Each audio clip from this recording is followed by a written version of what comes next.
Welcome back to my channel. আসসালামু আলাইকুম। আশা করি সবাই খুব ভালো আছেন। আজকে আপনাদেরকে রান্না করে দেখাবো ইলিশ মাছের মাথা দিয়ে পুঁই শাক। কীভাবে খুব সহজে ইলিশ মাছের মাথা দিয়ে পুঁই শাক রান্না করতে পারবেন সেই রেসিপিটি আপনাদের সঙ্গে শেয়ার করছি। প্রথমে এখানে নিয়েছি বড় একটা ইলিশ মাছের মাথা। ইলিশ মাছের মাথার কোনো অংশই আমি ফেলে দেইনি, পুরো মাথাটাই নিয়ে নিয়েছি। এখানে নিয়েছি পুঁই শাক। পুঁই শাকগুলোকে ভালো মতো ধুয়ে পানি ঝরিয়ে নিয়েছি। এদিকে চুলায় প্যানের ভিতরে বেশ কিছু তেল গরম বসিয়েছি। তেলের ভিতরে দিয়ে দিচ্ছি 1 কাপ পেঁয়াজ কুচি। প্রথমে পেঁয়াজগুলোকে হালকা করে ভেজে নিব। পেঁয়াজটা হালকা করে ভাজা হয়ে গিয়েছে। এই পেঁয়াজের ভিতরে মাছের মাথাটা দিয়ে দিচ্ছি। ইলিশ মাছের যে কোনো কিছুই মশলা ছাড়া রান্না করলে বেশি ভালো লাগে। ইলিশ মাছের মাথা দিয়ে পেঁয়াজের সঙ্গে 1 মিনিট নেড়ে চেড়ে নিলাম।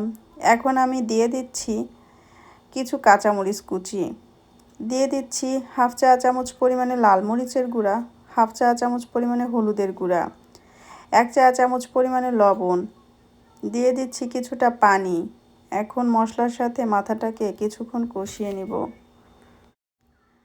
ইলিশ মাছের যে কোনো কিছুই আদা রসুন ছাড়া রান্না করলে বেশি ভালো লাগে। আদা রসুন দিলে ইলিশ মাছের যে একটা আসল স্বাদ, এই স্বাদটাই নষ্ট হয়ে যায়।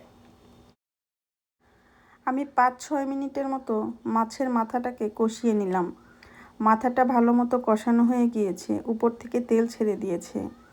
এখন আমি এই মাছের মাথার ভিতরে 1 কাপ পরিমাণে পানি দিয়ে দিচ্ছি। পানিটা ভালো মতো বলক চলে এসেছে। এখন এই মাথার ভিতরে দিয়ে দিচ্ছি আগে থেকে কেটে ধুয়ে রাখা পুঁই শাক।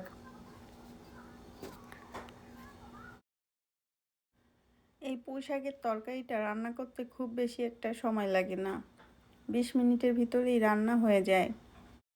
যারা পুঁই শাক খেতে ভালোবাসেন, আশা করি এই রেসিপিটা তাদের কাছে অনেক ভালো লাগবে।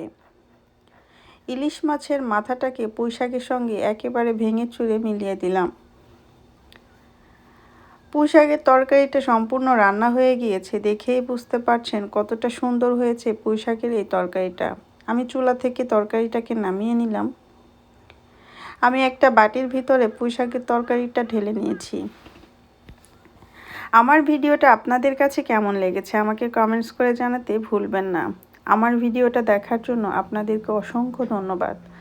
যারা এখন পর্যন্ত আমার চ্যানেলটি সাবস্ক্রাইব করেন, অবশ্যই সাবস্ক্রাইব করে দেবেন। আপনাদের জন্য নতুন নতুন রেসিপি নিয়ে হাজির হব।